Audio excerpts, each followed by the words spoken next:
तो इस वीडियो में हम देखेंगे कि टाइपस्क्रिप्ट क्या है, क्यों वो इतनी पॉपुलर है और उस टाइपस्क्रिप्ट को कैसे यूज करते हैं to simplify our day to day development task in JavaScript. सबसे पहले जानते हैं कि टाइपस्क्रिप्ट है क्या। टाइपस्क्रिप्ट बेसिकली जावास्क्रिप्ट का सुपरसेट है, जिसका मतलब है कि ये एक जावास्क्रिप्ट बेस्ड लैंग्वेज है। टाइपस्क्रिप्ट का यूज करके आप प्रोग्राम्स जो लिखते हो वो पहले कंपाइल होता है जावास्क्रिप्ट में, और उसके बाद आप उस जावास्क्रिप्ट प्रोग्राम को रन करते हो। तो आप पूछोगे कि टाइपस्क्रिप्ट को फिर यूज ही क्यों करें, अगर कंपाइल होकर वो जावास्क्रिप्ट का प्रोग्राम ही बन रहा है तो हम सीधे जावास्क्रिप्ट का प्रोग्राम ही क्यों ना लिख लें। ये एक बहुत वैलिड क्वेश्चन है और उसी का पहले हम आंसर देख लेते हैं कि क्यों करें। तो सबसे पहले मैं यहाँ डीबगर कंसोल खोलता हूँ और यहाँ पे एक छोटा सा फंक्शन लिखता हूँ, function to add two things. Two numbers को ऐड करने का एक फंक्शन लिखता हूँ मैं, जिसमें मैं ये करता हूँ, कंट्रोल ए रिटर्न करता हूँ कि भाई एडिशन रिटर्न कर दो मेरे को ए और बी का। अब अगर इस फंक्शन को मैं कॉल करता हूँ 8 और 9 से, इन दैट केस ये मेरे को आंसर सही देता है। पर अगर इसी फंक्शन को मैं कॉल करता हूँ 8 और इस केस में स्ट्रिंग वाले 9 से, इन दैट केस आंसर ही देता है गलत।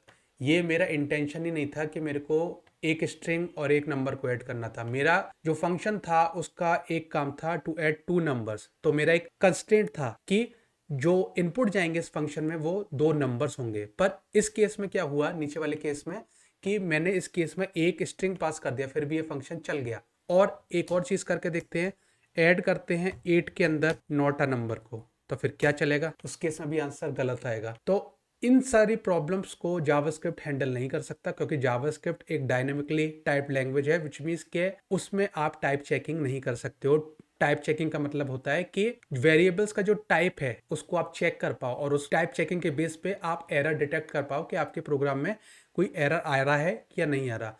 वो सारी चीजें आप जावास्क्रिप्ट में नहीं कर सकते। इन्हीं सारी चीजें को एड्रेस करने के लिए टाइपस्क्रिप्ट को बनाया माइक्रोसॉफ्ट ने, ताकि हम ये स्टैटिक टाइप चेकिंग कर सकें जावास्क्रिप्ट में।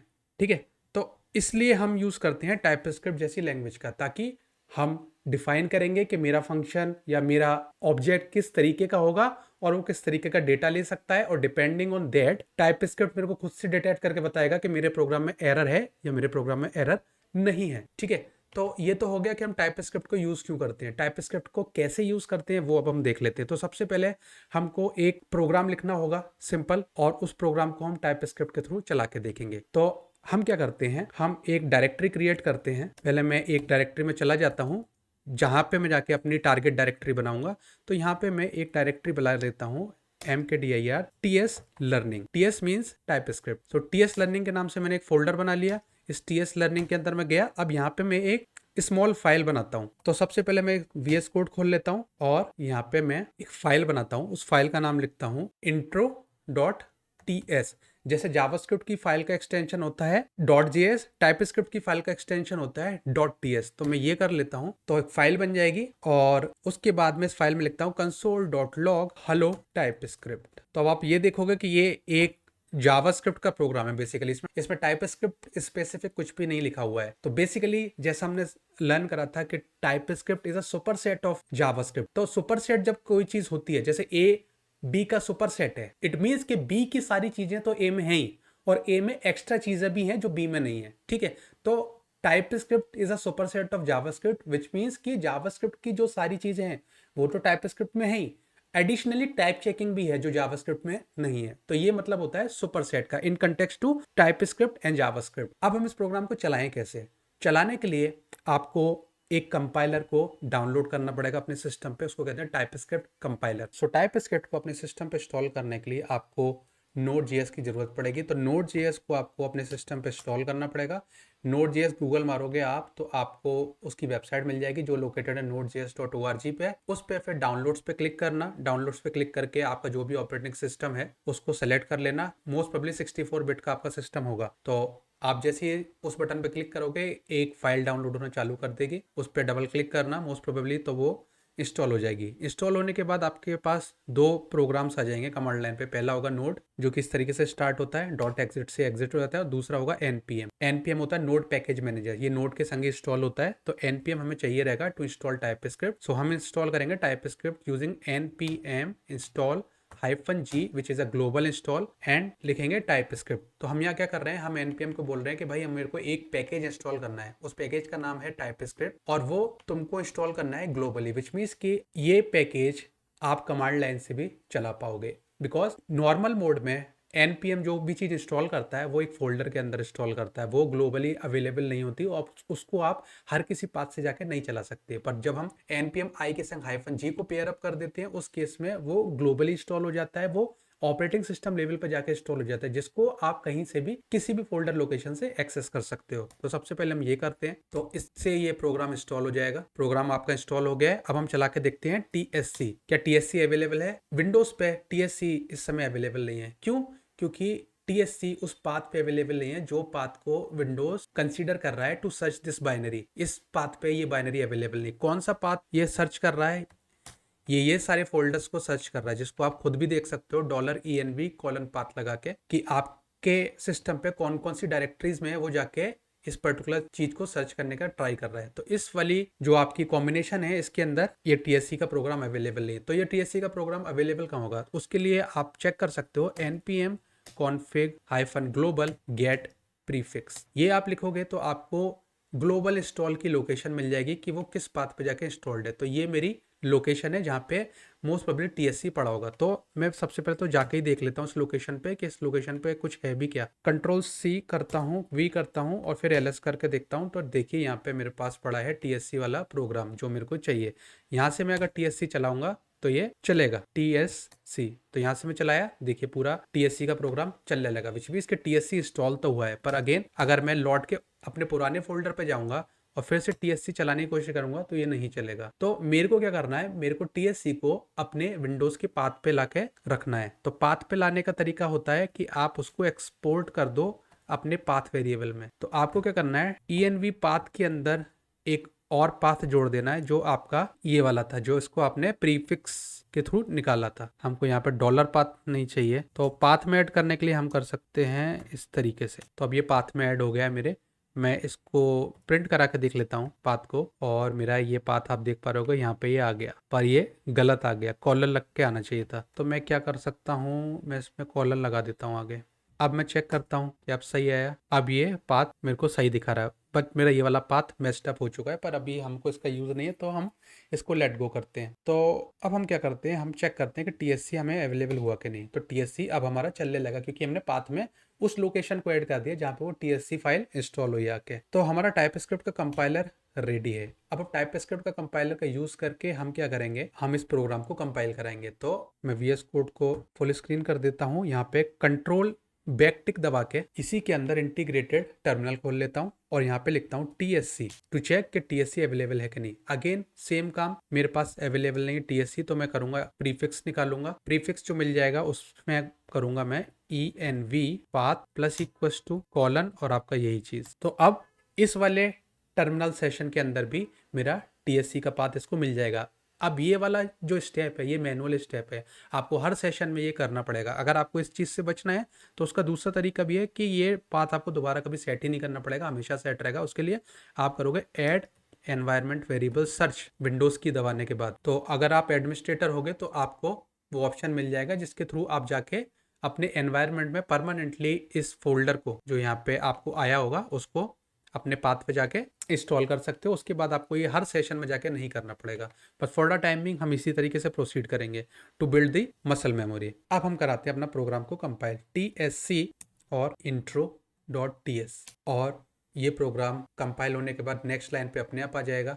आप देखोगे एक नई फाइल बन गई intro.js। intro.js में जाके देखते हैं क्या हुआ। तो ये एक्चुअल प्रोग्राम है जो जावास्क्रिप्ट में लिखा हुआ है, जिसको आप नोड के थ्रू इजीली चला सकते हो। टाइपस्क्रिप्ट को आप डायरेक्टली किसी भी प्रोग्राम के थ्रू नहीं चला सकते हो। तो फ्लो इस तरीके से रहता है कि टाइपस्क्रिप्ट का प्रोग्राम आप लिखते हो, उसके बाद आप TSC के थ्रू उस प्रोग्राम को कंपाइल कराते हो। वो कंपाइलेशन होने के बाद आपको जावास्क्रिप्ट की फाइल्स मिलती हैं, जिन फाइल्स को आप नोड के थ्रू चला सकते हो। तो ये एक बेसिक फ्लो रहता है किसी भी टाइपस्क्रिप्ट के प्रोजेक्ट का। तो ये हो गया मेरा बेसिक टाइपस्क्रिप्ट का प्रोग्राम। नाउ इसमें मैं कोई भी जावास्क्रिप्ट का प्रोग्राम लिख सकता हूँ। अगेन मैं ऐड वाला ही लिख लेता हूँ और वो भी आसानी से चल जाएगा, कोई हिकअप नहीं आएगी, क्योंकि सारी की सारी जो जावास्क्रिप्ट है वो वैलिड टाइपस्क्रिप्ट भी होती है। और अगर मैं इसको ऐसे कॉल करता हूँ ऐड एंड 3 एंड 4, तो ये मेरा प्रोग्राम लिख गया।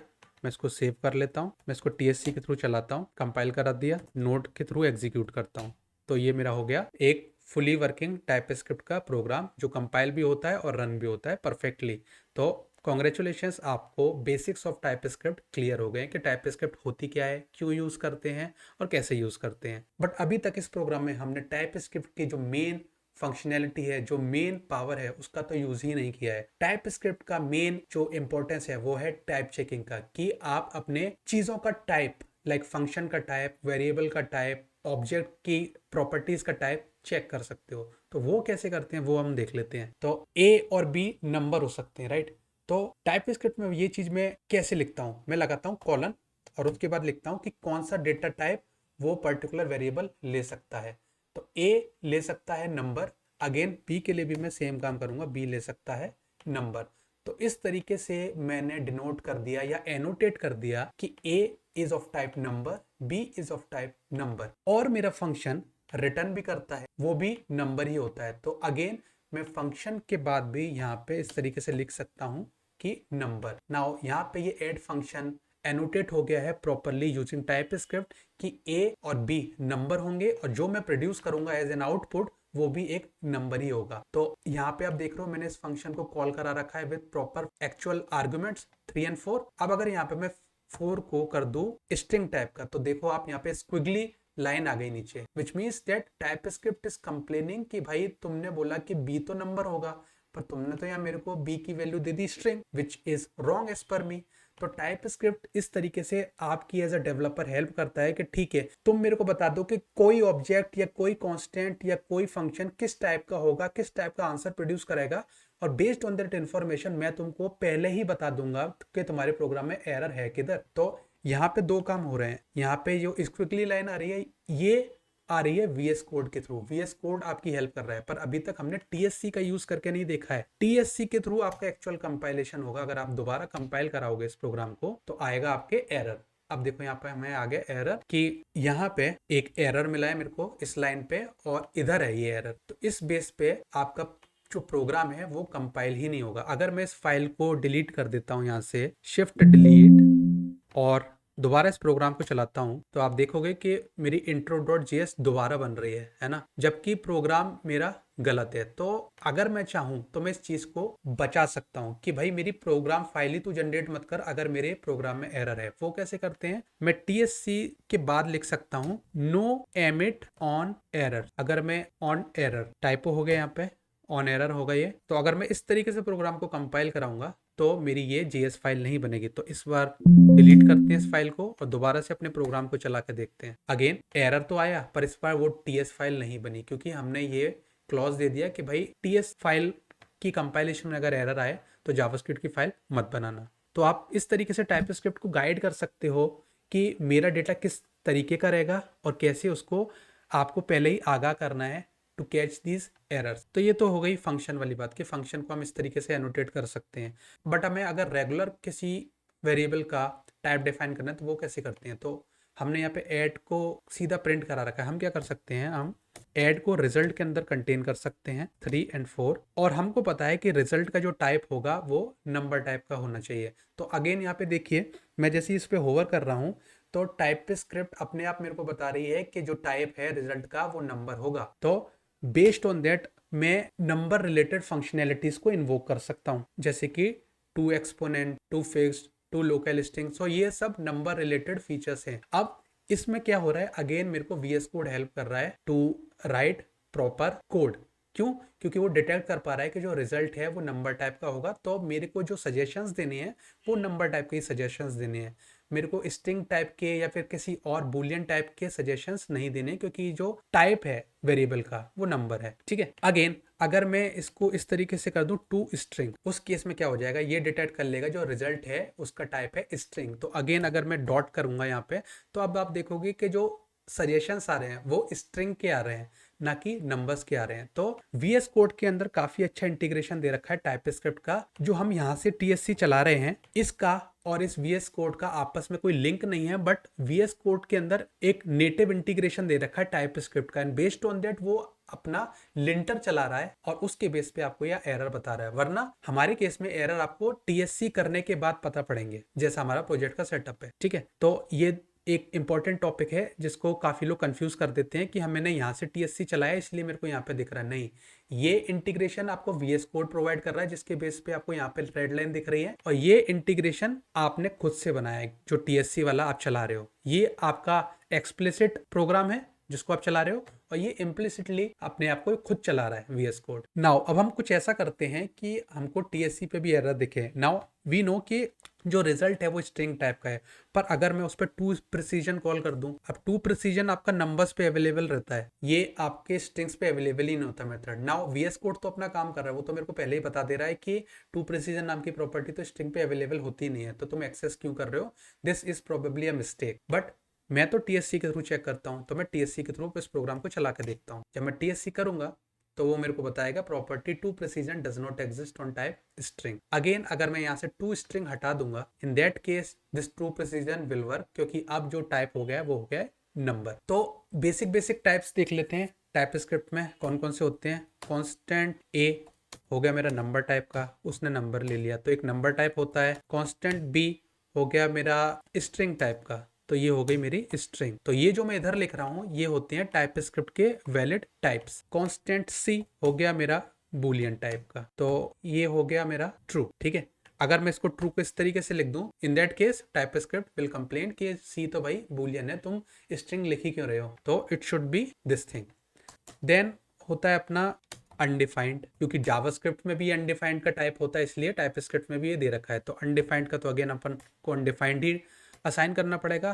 फिर होता है नल, तो अगेन नल ये भी एक टाइप होता है इसके अंदर, टाइप स्क्रिप्ट के अंदर। एक और टाइप होता है ऑब्जेक्ट, अगेन ये ऑब्जेक्ट को डिनोट करने के काम आता है कि हमारा एक ऑब्जेक्ट है। तो ये हो गए हमारे बेसिक टाइप्स। इन बेसिक टाइप्स का यूज करके हम कॉम्प्लेक्स टाइप्स भी बना सकते हैं। कॉम्प्लेक्स टाइप बनाने के लिए हम यूज करते हैं इंटरफेसेस का। तो लेट सपोज कि मेरे को एक ऑब्जेक्ट बनाना है जिसकी दो प्रॉपर्टी होंगी, नेम एंड एज। नेम का टाइप होगा स्ट्रिंग, एज का टाइप होगा नंबर। तो वो कैसे बनाएंगे, उसके लिए मैं यूज करता हूं इंटरफेस कीवर्ड का। इंटरफेस का मतलब होता है एक तरीके का कॉन्ट्रैक्ट, कि ये एक कॉन्ट्रैक्ट है और इसके अंदर ये टर्म्स हैं। तो मैंने इंटरफेस बनाया पर्सन नाम का, उसके अंदर दो टर्म्स हैं। टर्म्स मतलब कंडीशंस, कि एक तो होगी उसके अंदर name property which is of type string, इसमें कॉलन लगाते हैं हम, और दूसरी उसके अंदर प्रॉपर्टी होगी एज नाम की जिसका टाइप होगा नंबर।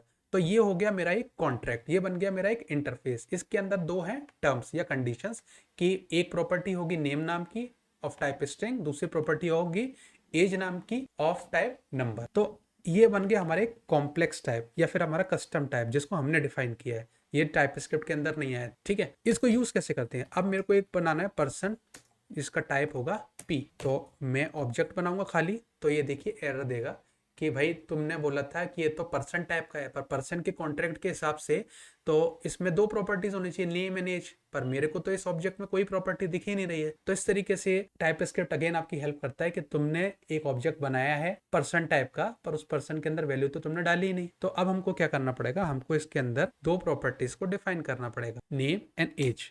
तो नेम डिफाइन कर लेते हैं रजत, एज डिफाइन कर लेते हैं 23। ठीक है, तो इस तरीके से मैंने सेटिस्फाई कर दिया टाइप स्क्रिप्ट को कि भाई मैंने पर्सन बोला था ना कि पर्सन टाइप का है P, तो मैंने उसके अंदर दो प्रॉपर्टीज को डिफाइन कर दिया। अगेन अगर मैं एज को एज स्ट्रिंग दे दूंगा तो again type script will complain कि तुमने तो बोला था एज तो नंबर है और तुमने एज को एज अ स्ट्रिंग डिफाइन कर रखा है, तो again it will throw an error. तो इस तरीके से आप कॉम्प्लेक्स ऑब्जेक्ट टाइप्स भी डिफाइन कर सकते हो, उनके अंदर भी टाइप चेकिंग कर सकते हो ना। ये किसी भी लेवल पे आप नेस्ट कर सकते हो। अभी तो ये दोनों सिंपल प्रॉपर्टीज हैं, पर ये प्रॉपर्टीज खुद एक दूसरा ऑब्जेक्ट भी हो सकती हैं। जैसे कि इस केस में मैं डिफाइन कर दूं कि जो एड्रेस है it is going to be of type address. अब एड्रेस के लिए मेरे को अगेन एक कॉम्प्लेक्स प्रॉपर्टी बनानी पड़ेगी, एक कॉन्ट्रैक्ट बनाना पड़ेगा, एक इंटरफेस बनाना पड़ेगा, उसका नाम मेरे को एड्रेस, और उसके अंदर सिंपल प्रॉपर्टीज होंगी, सिटी जो स्ट्रिंग टाइप की होगी और स्टेट अगेन स्ट्रिंग टाइप का होगा। ठीक है, ये दो प्रॉपर्टीज बन गई मेरी। तो मैंने क्या बोला कि जो एड्रेस होगा वह खुद ही एक ऑब्जेक्ट होगा, और उस ऑब्जेक्ट का जो इंटरफेस होगा वो ये है कि उसके अंदर एक स्टेट प्रॉपर्टी होगी और एक सिटी प्रॉपर्टी होगी। तो अगेन ये कंप्लेन करने लगा कि भाई पी के अंदर तुमने बोला था कि 3 प्रॉपर्टी होंगी पर यहाँ तो 2 ही है, तो हमको एड्रेस डिफाइन करना पड़ेगा, which in turn is a complex property. वो एड्रेस खुद एक ऑब्जेक्ट है। और अब मेरे को इसके अंदर सिटी डिफाइन करनी पड़ेगी, जैसे कि इंदौर, और स्टेट डिफाइन करना पड़ेगा एमपी। ठीक है, अब मेरा पी अगेन सेटिस्फाई हो गया है। तो इस तरीके से आप कॉम्प्लेक्स ऑब्जेक्ट्स को भी इजीली रिप्रेजेंट कर सकते हो टाइपस्क्रिप्ट में, और वो चेक करके आपको बता सकता है कि कौन सी चीज़ क्या है या फिर क्या चीज़ को आपने मिस कर दिया। नाउ लेट्स सपोज कि यार पी के अंदर मेरे को हो सकता है एड्रेस कभी हो या एड्रेस कभी ना हो, विच मीन्स के एड्रेस जो प्रॉपर्टी है वो ऑप्शनल है। किसी पर्सन का एड्रेस मेरे पास हो सकता है, किसी पर्सन का एड्रेस मेरे पास नहीं हो सकता। तो ऑप्शनल प्रॉपर्टीज को हम इस तरीके से डिनोट कर सकते हैं, विच मीन्स कि अगर ये प्रॉपर्टी दी होगी तो उसका जो कॉन्ट्रैक्ट चेकिंग होगा वो इसके बेस पे होगा। अगर ये प्रॉपर्टी नहीं दे रखी होगी तो उसकी कॉन्ट्रैक्ट चेकिंग होगी नहीं। कॉन्ट्रैक्ट चेकिंग का मतलब कि मैं उसका शेप, कि उसके अंदर ये दोनों प्रॉपर्टी है कि नहीं है, चेक करूंगा। ठीक है, तो पी के अंदर तो मैंने ये दोनों प्रॉपर्टी दे रखी है एड्रेस के अंदर, तो वो चेक हो गया। अगेन मैं एक P1 बनाऊं जिसके अंदर जो खुद भी एक पर्सन टाइप का है, और मैं अब डिफाइन करूं नेम रवि और एज 21। ठीक है, तो in that case as well ये पर्सन वैलिड है। क्यों? क्योंकि इस केस में address property was optional. Address property अगर डिफाइंड होती तो उसको इस कॉन्ट्रैक्ट के हिसाब से हम चेक करते हैं, क्योंकि वो डिफाइंड ही नहीं है, हमने चेक ही नहीं करा। इन that case TypeScript is satisfied. तो इस तरीके से आप ऑप्शनल प्रॉपर्टीज को भी डिफाइन कर सकते हो। जरूरी नहीं है कि आपको हर प्रॉपर्टी को मैंडेटरी ही बनाना है। अगेन एड्रेस के अंदर भी अगर आप चाहते हो कि यार ये स्टेट की प्रॉपर्टी को मैं ऑप्शनल कर दूं, तो वो भी आप इस तरीके से ऑप्शनल बना सकते हो। तो अगर एड्रेस में मैं स्टेट उड़ा दूं, in that case as well it will not complain, it will be satisfied कि ठीक है सिटी इज मैंडेटरी, तो सिटी तो मिल गई मेरे को। ऑन दी अदर हैंड अगर मैं सिटी को उड़ा दूं इसके अंदर से, फिर ये एड्रेस पे कंप्लेन करेगा। क्यों कंप्लेन करेगा? क्योंकि सिटी मैंडेटरी प्रॉपर्टी थी। मैंडेटरी प्रॉपर्टी के आगे आप क्वेश्चन मार्क नहीं लगाते हो, ऑप्शनल प्रॉपर्टीज के आगे क्वेश्चन मार्क लगाते हो। तो इस केस में क्या हुआ कि मैंने ऑप्शनल प्रॉपर्टी को तो दे दिया, और जो मैंडेटरी प्रॉपर्टी थी उसको मैंने दिया ही नहीं। तो मैंने मैंडेटरी प्रॉपर्टी नहीं दी, तो ये मेरे को कंप्लेन कर रहा है कि भाई city is missing in the type. तो सिटी आप डिफाइन करो, तो कंट्रोल जेड सिटी दे दी। अब चाहूं तो मैं स्टेट दूं, चाहे नहीं दूं, क्योंकि वो तो है ऑप्शनल। ठीक है, तो अभी हम क्या करते हैं, इसको कर देते हैं हम सबको क्लियर। अगेन हम इस प्रोग्राम को कंपाइल करा के देख लेते हैं। हमारा प्रोग्राम कंपाइल नहीं हो रहा है क्योंकि एड्रेस वाली प्रॉपर्टी सेटिस्फाई नहीं हो रही है ना। इस फाइल को हम सेव करते हैं पहले तो, और दोबारा कंपाइल कराते हैं। तो अब ये कंपाइल हो गया, क्योंकि पहले हम अनसेव्ड फाइल को ही रन करा रहे थे। ठीक है, तो मेरी फाइल बन गई intro.js, और आप देखोगे यहाँ पे intro.js में आके कि आपके जो टाइप्स लिखे थे वो सारे टाइप्स अब इस फाइल से intro.js फाइल से जा चुके हैं। इसको कहते हैं अपन टाइप इरेजन, टाइप इरेजर। ठीक है, टाइप इरेजर का मतलब होता है कि आपके जो फाइनल प्रोग्राम आएगा उसके अंदर आपके ये सब टाइप्स नहीं आएंगे। जैसे ये टाइप हमने बनाया था, या फिर ये तरीके से हमने जो लिखा था कॉलन के बाद, ये सारी चीज़ें हट जाएंगी। क्यों? क्योंकि जावास्क्रिप्ट में इन चीज़ों का कोई वजूद नहीं है। इंटरफेस नहीं होते जावास्क्रिप्ट के अंदर, इस तरीके से आप डेटा टाइप्स नहीं डिफाइन कर सकते जावास्क्रिप्ट के अंदर। तो ये सारी चीज़ें अपने आप इरेज कर देता है टाइपस्क्रिप्ट, और आपको एक वैलिड जावास्क्रिप्ट देता है जिसको आप नोड के थ्रू या ब्राउजर में जाके चला सकते हो। तो सारा टाइपस्क्रिप्ट स्पेसिफिक कोड उड़ा दिया जाता है फाइल से, और आपको एक जावास्क्रिप्ट की फाइल दी जाती है जिसको आप किसी भी एनवायरनमेंट पर जहाँ पर जावास्क्रिप्ट सपोर्टेड है वहाँ पे चला सकते हो। तो सारा का सारा जो एक्स्ट्रा प्रोसेसिंग था जो हमने करा था टाइप चेकिंग के लिए, वो यहाँ से फाइल से चला गया है। तो ये तो हो गया हमारा बेसिक टाइपस्क्रिप्ट का यूसेज क्या रहता है और कैसे हम उसको इस्तेमाल करते हैं यूजिंग टाइपस्क्रिप्ट कंपाइलर। पर हम जो नॉर्मल प्रोजेक्ट बनाते हैं अपने डे टू डे में, वो हम इस तरीके से TSC के थ्रू नहीं चलाते हैं। हम उसका एक प्रॉपर सेटअप करते हैं और उसको हम NPM के थ्रू चलाते हैं। तो हम वो देखते हैं कि वो सेटअप हम कैसे करते हैं। तो सबसे पहले हम जाएंगे अपने कमांड लाइन पे और बनाएंगे एक फोल्डर। अगेन हम अपनी TS लर्निंग में जाते हैं, तो हम आ गए अपनी टारगेट डायरेक्टरी में, जहाँ पे जाके हम अपना एक नया नोड का प्रोजेक्ट बनाएंगे। तो नोड का प्रोजेक्ट बनाने के लिए आपको एक फोल्डर बनाना पड़ेगा। इसका नाम रखते हैं TS फर्स्ट, क्योंकि हमारा पहला टाइपस्क्रिप्ट का प्रोजेक्ट है। CD करते हैं TS फर्स्ट में, और फिर लिखते हैं npm init-y। ये कमांड चलाने से आपकी package.json फाइल बन जाएगी जो दिखाती है कि ये पर्टिकुलर फोल्डर जो है वो आपका एक नोड प्रोजेक्ट है। तो हम अगर यहाँ पे ls करके देखेंगे तो हमको दिख जाएगा कि package.json बन गई है। तो हम VS कोड खोल लेते हैं इसमें। तो यहाँ से खोल के ओपन फोल्डर और TS फर्स्ट सेलेक्ट करेंगे। ठीक है, तो हमारा फोल्डर खुल गया है। अब हम क्या करेंगे, हम यहाँ पे खोलेंगे यहाँ का इंटीग्रेटेड टर्मिनल और कमांड चलाएंगे npm install -d to install the TypeScript dependency as a dev dependency. Now आपके नोड के प्रोजेक्ट में दो तरीके की डिपेंडेंसीज हो सकती हैं, एक होती है डेव डिपेंडेंसी, एक होती है नॉर्मल डिपेंडेंसी।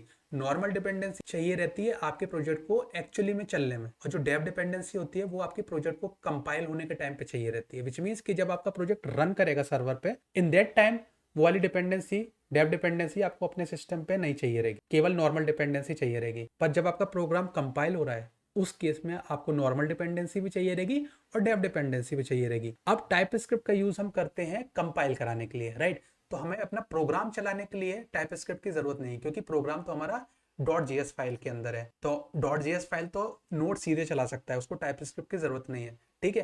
तो जो हमारी टाइपस्क्रिप्ट है वो जाएगी एज अ डेव डिपेंडेंसी, इसीलिए यहाँ पे हमने -d दे रखा है। इसको करेंगे तो हमारा एक पैकेज डाउनलोड हो जाएगा। आप package.json में जाओगे और डेव डिपेंडेंसीज नाम का एक ऑब्जेक्ट बन जाएगा और उसके अंदर लिखा होगा कि टाइपस्क्रिप्ट इंस्टॉल कर दिया मैंने और टाइपस्क्रिप्ट का वर्जन ये वाला इंस्टॉल कर दिया है। नोड मॉड्यूल्स का फोल्डर बन जाएगा जिसके अंदर आपकी टाइपस्क्रिप्ट आके इंस्टॉल हो जाएगी। अब नोड मॉड्यूल्स का फोल्डर हम खुद से नहीं छेड़ते हैं, तो इसको भी हम ऐसे ही छोड़ देते हैं, ठीक है? अब हम बनाते हैं यहाँ पे एक डायरेक्टरी कॉल्ड src और उस डायरेक्टरी के अंदर एक फाइल बनाते हैं index.ts। तो ये बन गई हमारी पहली टाइपस्क्रिप्ट की फाइल जो as a starter program load होगी। सबसे पहले मैं यहाँ पे एक सिंपल मैसेज ही लिख लेता हूँ, हेलो वर्ल्ड, ठीक है? तो हमारा प्रोग्राम जब रन करेगा तो इस फाइल के अंदर जो भी लिखा है वो एग्जीक्यूट हो जाएगा, ठीक है? अब हमें पता है कि टाइपस्क्रिप्ट डायरेक्टली तो एग्जीक्यूट होने से रही, तो हमको टाइपस्क्रिप्ट का कंपाइलर का यूज करके इसकी JS फाइल बनानी रहेगी और JS फाइल को हम रन कर पाएंगे। तो वो काम कैसे होगा? package.json में आप जाओगे, स्क्रिप्ट लिखी होंगी, यहाँ पे जाके आप लिखोगे TSC या फिर यहाँ पे आप लिख सकते हो बिल्ड। ये कन्वेंशन है कि बिल्ड लिखते हैं लोग, विच मीन्स कि I want to build my project. तो इसी को कहते हैं अपन कि बिल्ड फट गई। बिल्ड फट गई मतलब कि टाइपस्क्रिप्ट का कंपाइलेशन फेल हो गया। तो मैं बोल रहा हूँ कि भाई जब भी मैं चलाऊं यहाँ पे कमांड प्रॉम्प्ट है npm run build, तो तुम आना स्क्रिप्ट में देखना कि बिल्ड के अगेंस्ट क्या लिखा है, TSC लिखा है, तो भाई TSC आके चला देना यहाँ पे, ठीक है? तो अगर मैं अब चलाऊं इस चीज को तो आप देखोगे TSC चला तो सही पर आंसर कुछ नहीं आया। अब हुआ क्या? यहाँ पे मैंने ग्लोबल इंस्टॉल का यूज नहीं किया। यहाँ पे जो TSC चल रहा है वो नोड मॉड्यूल्स के अंदर से आ रहा है, ठीक है? तो पहले जो हम कर रहे थे वो था ग्लोबल इंस्टॉल, इस केस में ये है लोकल इंस्टॉल। तो लोकल इंस्टॉल जब चलता है तो वो आपका नोड मॉड्यूल्स के अंदर से चलता है। फायदा इसमें ये है कि जब भी आपका प्रोजेक्ट कोई भी अपने सिस्टम पे लेगा और npm i चलाएगा तो ये लोकल डिपेंडेंसी अपने आप आके उसके उसी फोल्डर के अंदर आके इंस्टॉल हो जाएगी, जिससे कि उसको एनवायरनमेंट वेरिएबल सेट नहीं करना पड़ेगा TSC चलाने के लिए। तो ये तो एक डिपेंडेंसी थी। आप सोचो कि ऐसे 50 डिपेंडेंसी हो तो उस यूजर को 50 पाथ सेट करने पड़ेंगे। वो बहुत कम्बरसम प्रोसेस है और आप सब चीज बता भी नहीं सकते कि यार ये वाला पाथ, ये वाला पाथ, ये वाला पाथ सेट करना था, राइट? इसलिए आप सारी पैकेजेस की इंफॉर्मेशन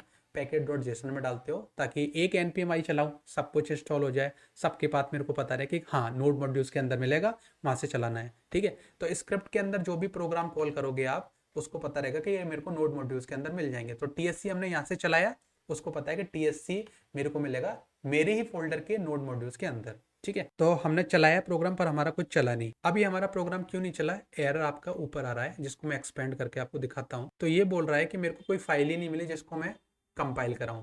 तो हमको कंपाइल कराने के लिए यहाँ पे देना पड़ेगा src और index.ts, ठीक है? ये मैंने दे दिया। अब मैं अगर मैं इसको चलाऊं तो ये फाइल मेरी कंपाइल कराएगा और कंपाइल करा के आप देखोगे तो src के अंदर ही इसने index.js बना दिया, ठीक है? पर जनरली मैं क्या करता हूं, इस तरीके के प्रोजेक्ट्स में index.js को उसी लेवल पे नहीं रखता जिस लेवल पे मेरा सोर्स कोड होता है टाइपस्क्रिप्ट का। मैं इस फाइल को मानता हूं एज दी जनरेटेड फाइल, और जनरेटेड फाइल्स अलग फोल्डर में रहती हैं जिसको मैं सीधे रन कराता हूं, ठीक है? तो मैं अपना सोर्स कोड टाइपस्क्रिप्ट का अलग रखता हूं अलग फोल्डर में, और जनरेटेड फाइल्स ये JS वाली इनको अलग रखता हूं, और इनको मैं बोलता हूं डिस्ट्रीब्यूटेबल फाइल्स या फिर जनरेटेड फाइल्स, कंपाइल्ड फाइल्स, ठीक है? तो अभी क्या हो रहा है, टाइपस्क्रिप्ट ने देखा कि भाई ठीक है index.ts मिली और उसी में जाके मेरी आउटपुट फाइल को बना दिया उसने।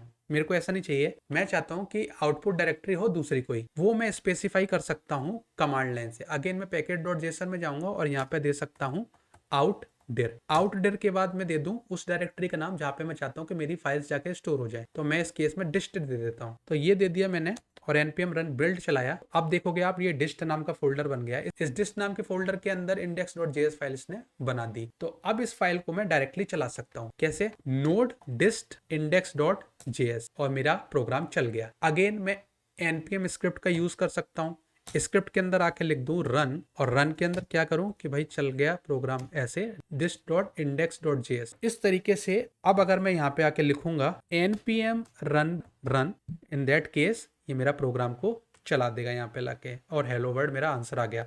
तो जब भी मैं अपने प्रोग्राम में मॉडिफिकेशन करूंगा, जैसे मैं वर्ड की जगह टाइप स्क्रिप्ट लिखता हूँ यहाँ पे, तो मेरे को दो काम करने रहेंगे। अब इस इंडेक्स को मैं यहाँ से मिटा देता हूँ, क्योंकि अब जो मेरा आउटपुट जनरेट होगा वो डिस्ट फोल्डर के अंदर होगा। मैं चलाऊंगा npm run build to get the output file. तो मैंने चला npm run build सक्सेसफुल हो गई। बिल्ड सक्सेसफुल होने के बाद मैं चला सकता हूँ npm run, तो मेरा प्रोग्राम भी चल जाएगा। ठीक है, तो इस तरीके से आप जब भी मॉडिफिकेशन करोगे आपको दो काम करने रहेंगे। बिल्ड चलाना रहेगा ताकि ये नया डिस्ट फोल्डर बन जाए और डिस्ट के अंदर सारी फाइल्स बन जाए, और उसके बाद आपको अपने प्रोग्राम को रन करके देखना रहेगा। नाउ रन थोड़ा अजीब सा लग रहा है, तो हम इसको चेंज करके कर लेते हैं npm run dev। तो आप चलाएंगे npm run dev और हमारा प्रोग्राम एग्जीक्यूट हो जाएगा ऑन कमांड लाइन।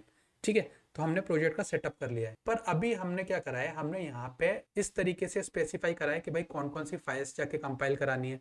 अब लेट सपोज एक काम करते हैं, इसके अंदर एक नई फाइल बनाते हैं src के अंदर math.ts। नाउ इसके अंदर एक फंक्शन लिखते हैं हम, एक्सपोर्ट फंक्शन ऐड। अगेन ये a लेता है एज नंबर, हम यहाँ पे टाइप स्क्रिप्ट लिख रहे हैं। b लेता है अगेन एज नंबर, और जो आउटपुट देता है वो भी होता है नंबर टाइप का, और रिटर्न करते हैं a+b। ठीक है, ये एक फंक्शन हमने छोटा सा लिख लिया है। और ये जो नोटेशन मैंने यहाँ यूज करी है इसको कहते हैं हम ES नोटेशन या ES module. So type script ES module को सपोर्ट करता है और अदर नोटेशंस को भी सपोर्ट करता है, जैसे कॉमन JS एटसेट्रा, जिसको हम यूज कर सकते हैं। तो मैंने इस केस में ES मॉड्यूल का यूज किया है। तो हम क्या करेंगे, हम इसी फाइल में एक और कंसोल लगाएंगे। अब ऐड को यूज करेंगे। अब अगर देखोगे आप तो VS कोड मेरे को बता रहा है कि ऐड नाम का फंक्शन math.ts फाइल के अंदर पड़ा है। ये जो ऑटो सजेशन आ रहा है ये आपका VS कोड दे रहा है, ये आपका TSC का कंपाइलर नहीं दे रहा है, ये VS कोड का इंटीग्रेशन दे रहा है आपको। ठीक है, हम जैसे ही एंटर मारेंगे ये ऑटोमेटिक इंपोर्ट हो जाएगा। अगेन ये जो इंपोर्ट है ये ES मॉड्यूल वाला इंपोर्ट नोटेशन है।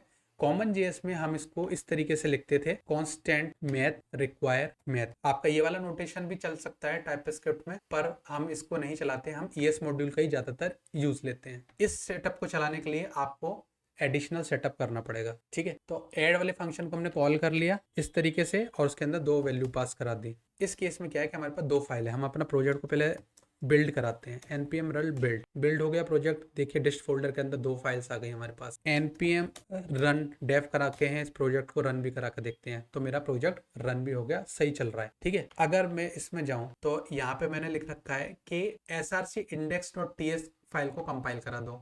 ठीक है, तो इसने कंपाइल करा दिया, पर इसने math.ts को कंपाइल कैसे करा है? math.ts को इसलिए कंपाइल कराया है क्योंकि index.js के अंदर मैंने उसको इंपोर्ट मार रखा है, इसलिए उसने उसको कंपाइल करा दिया। नाउ लेट सपोज कि मैं एक और फाइल बनाऊं यहाँ पे demo.ts, और इसके अंदर भी मैं कुछ फंक्शन बना दूं, एक्सपोर्ट फंक्शन और for demo something like this. पर इस फंक्शन को मैं किसी भी फाइल में यूज नहीं करूं, है ना। और अब मैं अपने प्रोग्राम को बिल्ड करा के देखूं। अब अगर जब मैं बिल्ड करूंगा अपने प्रोग्राम को, तो आप देखोगे कि मेरी डिस्ट फोल्डर के अंदर ये demo.ts की इक्विवेलेंट demo.js फाइल तो बनी नहीं। क्यों? क्योंकि ये demo.js तो कहीं से रेफर ही नहीं हो रही है। तो टाइपस्क्रिप्ट को लगा कि ये फाइल तो मेरे को छोड़ देनी है, वो फाइल मेरे को यूज ही नहीं करनी है। पर मेरे को अगर सेटअप करना हो कि src के अंदर जितनी भी फाइल्स है सारी के सारी कंपाइल हो जाए और वो इस डायरेक्टरी में चली जाए, और भी अदर सेटिंग्स मेरे को करनी रहेंगी, तो ये जो कमांड लाइन है ये इस तरीके से आगे आगे बढ़ती जाएगी सेटिंग्स के साथ। सो अभी इसमें 2 सेटिंग्स हैं, कल के दिन इसमें 4 सेटिंग होंगी, पर कभी 5 होंगी।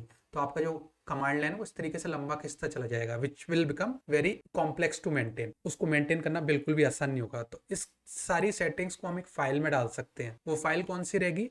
वो फाइल आपकी रहेगी tsconfig। अब tsconfig बनाने के लिए आप चला सकते हो कमांड npx tsc-init। इस कमांड को आप चलाओगे तो आप देखोगे कि एक tsconfig नाम से फाइल बन गई। नाउ अब हम इन दोनों सेटिंग्स को जाके उस tsconfig में कॉन्फ़िगर करेंगे। तो tsconfig का रेलेवेंस क्या होता है कि अभी तो मैं जो tsc कंपाइलर को था इंस्ट्रक्शंस यहाँ पे दे रहा था, पर अगर tsconfig आपके फोल्डर में होती है तो TSC अपनी सारी की सारी कॉन्फ़िगरेशन इस tsconfig फाइल से उठा लेता है। तो जैसे हम आउटडेर बता रहे थे डिस्ट, हम यहाँ पे जाएंगे और सर्च मारेंगे आउटडेर, तो हमको यहाँ भी मिल जाएगा। तो यहाँ पे रही आउटडेर। तो अगर मैं इसको अनकमेंट कर दूं और यहाँ पे लिख दूं डिस्ट, तो इसको पता पड़ जाएगा कि जब मेरे को कंपाइलेशन करना है तो आउटडेर डिस्ट रहेगी। तो अब कॉन्फ़िगरेशन TSC इस कमांड लाइन से नहीं उठाएगा, कॉन्फ़िगरेशन उठाएगा आपका TS कॉन्फ़िग से।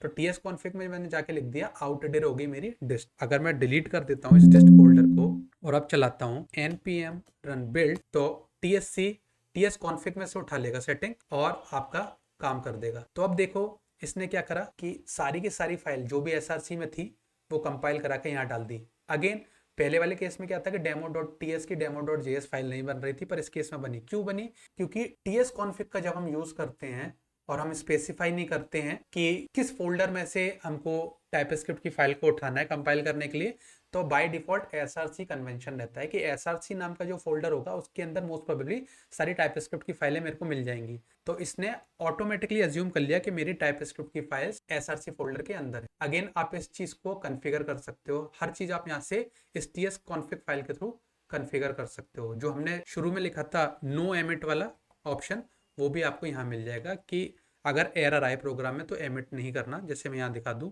नो एमिट ऑन एरर, तो देखिए यहाँ पे वो ऑप्शन है। तो इस कॉन्फ़िग फाइल का यूज लेके आप काफी चीजें कर सकते हो to tweak the functionality of TypeScript. जो भी प्रोजेक्ट स्पेसिफिक आपको कॉन्फ़िगरेशन करनी रहती है वो सब आप यहाँ पे करते हो। अगेन जब आप इस प्रोजेक्ट को गिटहब पे डालते हो तो आपको कुछ चीजें ध्यान में रखनी होती हैं। हम डिस्ट फोल्डर को गिटहब पे नहीं डालते हैं। क्यों? क्योंकि ये डिस्ट फोल्डर तो मैं अपनी मशीन के आर्किटेक्चर के हिसाब से जनरेट कर सकता हूँ, ठीक है। तो इसको हम गिटहब पे अपलोड नहीं करते, हम नोड मॉड्यूल्स को भी गिटहब पे अपलोड नहीं करते।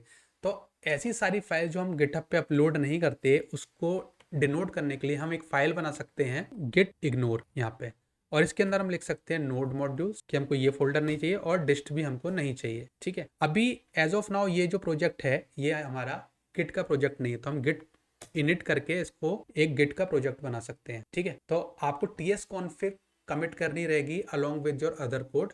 डिस्ट और मॉड्यूल्स आपको टाइपस्क्रिप्ट के प्रोजेक्ट में कमिट नहीं करना होता ऊपर, जिसको हमने टेक केयर कर लिया है यूजिंग गिट इग्नोर। अगर आप VS कोड के इंटीग्रेशन में जाओगे टू चेक कि कौन कौन सी गिट की फाइल चेंज हुई, तो आपको दिख जाएगा कि आपकी कौन कौन सी फाइल चेंज हुई है। तो आप देख ही पा रहे हो कि यहाँ पे इतनी सारी फाइल्स चेंज हो रही हैं। तो यही था टाइपस्क्रिप्ट का बेसिक इंट्रोडक्शन।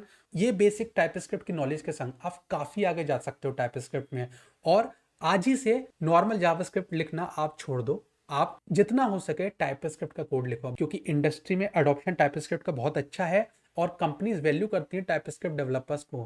क्योंकि जावास्क्रिप्ट के अंदर हम काफ़ी चीज़ों को ट्रैक नहीं कर पाते हैं, काफ़ी एरर्स को हम पहले डिटेक्ट नहीं कर पाते हैं, जिसके कारण प्रोडक्शन में एरर आते हैं। उन सारे केसेस को हम टाइपस्क्रिप्ट के थ्रू बचा सकते हैं। तो अगर आपको टाइपस्क्रिप्ट आती है तो आपको नॉर्मल जावास्क्रिप्ट डेवलपर्स पे एज मिल जाती है। तो आज ही से टाइपस्क्रिप्ट में अपना सारा कोड लिखिए। कंपाइलेशन कैसे कराना है, दोनों तरीके मैंने आपको बताए हैं कि नॉर्मल TSC का यूज करके और एक प्रोजेक्ट बेस्ड सेटअप करके। तो आई होप कि आज का जो वीडियो है वो काफ़ी इंसाइटफुल रहा होगा। अगर आपको ऐसे और वीडियोस देखने हैं तो मेक श्योर इस वीडियो को आप थम्स अप दो, और अपनी जो वीडियो रिक्वेस्ट है वो कमेंट सेक्शन में आके मेरे को बताओ, या फिर मेरा डिस्कॉर्ड का चैनल भी है वो भी आप आके ज्वाइन कर सकते हो और ये सारे के सारे टॉपिक को डिस्कस कर सकते हो मेरे साथ। तो मैं आपको मिलता हूँ अगले वीडियो में।